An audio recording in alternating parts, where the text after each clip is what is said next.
حضرت عمر بن خطاب رضی اللہ تعالیٰ عنہ جب حج کرنے کے لیے گئے، حجر اسود کو چومنے کے لیے ساری دنیا مچلتی ہے، دنیا بھر کے مسلمان کے حجر اسود کو بوسہ ہو جائے۔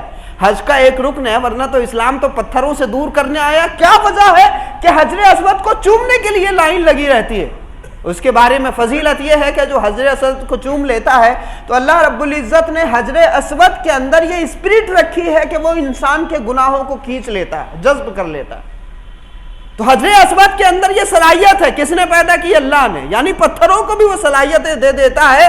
اگر کوئی پتھر پہ سوال کھڑے کرتا ہے تو پتھر پہ نہیں، اس مالک کی قدرت پہ سوال کھڑے کرتا ہے۔ کریے پھر سوال کہ اسلام تو پتھروں سے دور کرنے آیا، یہ پتھروں کو چموا کیوں رہا ہے؟ نہیں بھائی، اس مالک کا نظام ہے، یہ اس مالک کی شریعت ہے، یہ اس مالک کا قانون ہے۔ کہیں پتھروں سے دور کیا اسلام نے تو کہیں پتھر چموا بھی رہا ہے۔ لائن میں لگ کے لوگ پتھر چوم رہے ہیں، ساری دنیا کے مسلمان جاتے ہیں، دھکے مکی کرتے ہیں کہ کسی طرح سے حجر اسود کا بوسہ ہمیں مل جائے، اور اگر حجر اسود کا بوسہ نہ مل سکے تو دور کھڑے رہ کر کے استلام کرتے ہیں، یعنی دور کھڑے رہ کر کے یہ تصور کرتے ہیں کہ ہم حجر اسود کو بوسہ دے رہے ہیں۔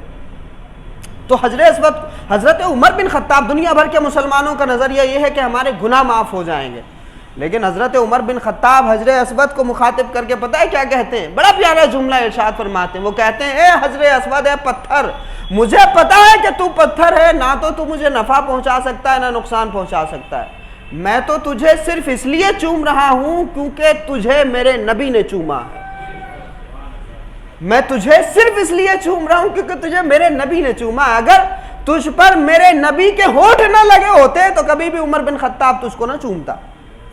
یہ ایٹیٹیوڈ ہے، یہ رویہ ہے حضرت عمر بن خطاب رضی اللہ تعالیٰ عنہ کا کہ دنیا بھر کے مسلمان گناہ کو معافی اور گناہ ختم ہو جائیں اس کے لیے چومتے ہیں، لیکن حضرت عمر بن خطاب کا نظریہ، عشق کا نظریہ یہی ہوتا ہے۔ جب محبت ہوتی ہے تو رسول اللہ سے تو انسان ہر چیز میں اس بات کا خیال رکھتا ہے کہ میرے محبوب نے کن اداؤں سے اپنی زندگی گزاری ہے۔ پھر نماز میں بھی یہ خیال رہتا ہے کہ رسول اللہ نے کس طرح نماز پڑھی ہے، اور اسی طرح تو نماز پڑھنے کا حکم ہے نا۔ ہماری نمازیں رسول اللہ کے خیال سے خالی ہو گئی، اس لیے نمازوں کا اثر ہماری پیشانی پر داغ کے ذریعے تو نظر آ رہا ہے، لیکن نماز کا نور ہمارے چہروں پہ ظاہر نہیں ہو رہا ہے۔ نماز تربیت ہی نہیں کر پا رہی ہماری، کیونکہ نماز جب عشق رسول سے خالی ہوتی ہے تو وہ صرف ایکسرسائز بن کے رہ جاتی ہے، یاد رکھیے۔